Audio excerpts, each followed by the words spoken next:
now for Utah's most accurate forecast with Alana Brophy. Weather rates certified 11 year in a row.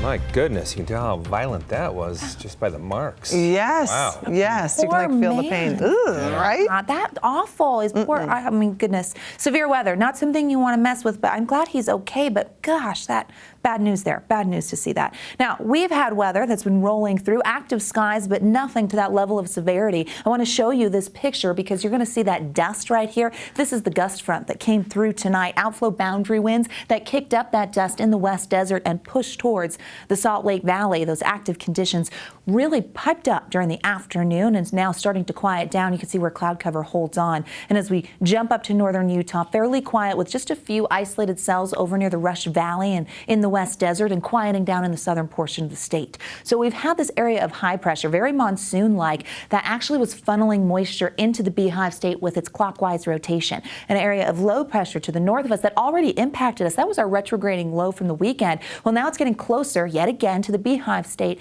and that pumped up the activity when it comes to the storms. Look at the winds. This was down in southern Utah, Santa Clara. Brody, thanks for catching this. Some gusty conditions. Not a surprise when we have thunderstorms clocking the biggest gust Lakeside Mountain. Salt Lake International had a 51-mile-per-hour gust. Legacy Parkway at 47, St. George 45, and Ogden getting a 43-mile-per-hour gust. Now, these warm temperatures on top of thunderstorms bring flash flooding potential, but we also keep our eye on the river flooding. This is what it looked like this evening for the Ogden River, one of the spots that has a flood warning in effect. We went over those, but there is some upside to all of that snow melt. Take a look at this video coming off of the Great Salt Lake Marina. You know how long it's been since we've seen water in the marina? Check out the boats on the side of your screen there. I remember doing stories when they were pulled out because we were just so low. So we've seen progress when it comes to rising water levels. At Lake Powell since April, 21.1 feet is what we're up. And for the Great Salt Lake, since our record low, we're up 5 feet. That's progress, and we will take it. So the good and the bad. Now, thunderstorm season also brings some beautiful rainbows. Shutterbugs were out there tonight. That one from Lehigh,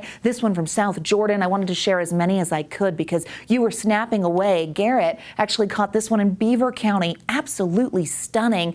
So we're into that season. I hope you're ready for it. Always have your camera handy, but stay safe. 70s and 80s is where we topped out. 84 in Salt Lake. It's 11 degrees above where we typically are this time of year. 85 in Moab. We hit 90 in St. George. Now, when those storms move in, they cool us down pretty quickly.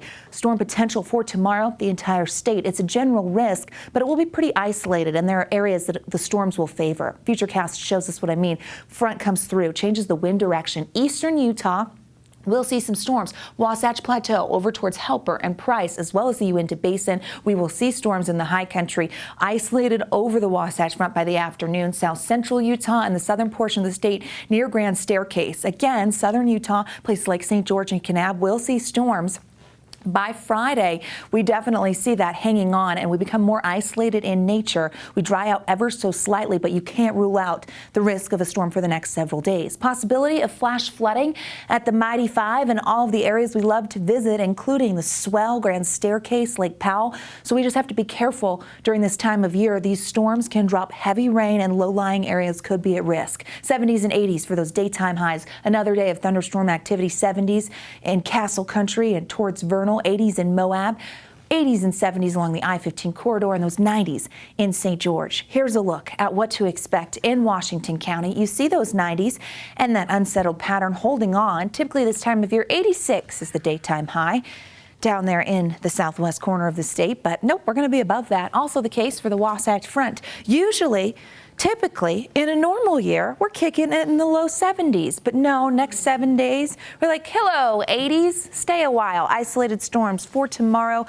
Little drier for the weekend, very unsettled into next week with storms and showers on deck. Uh-oh. Is there even a normal anymore? Oh, I knew it was going to be rough. I knew coming back to this desk was going to be difficult. But I really love these people. I'm sorry about the RSL delay. I'm so bad. I'm so sorry. Oh.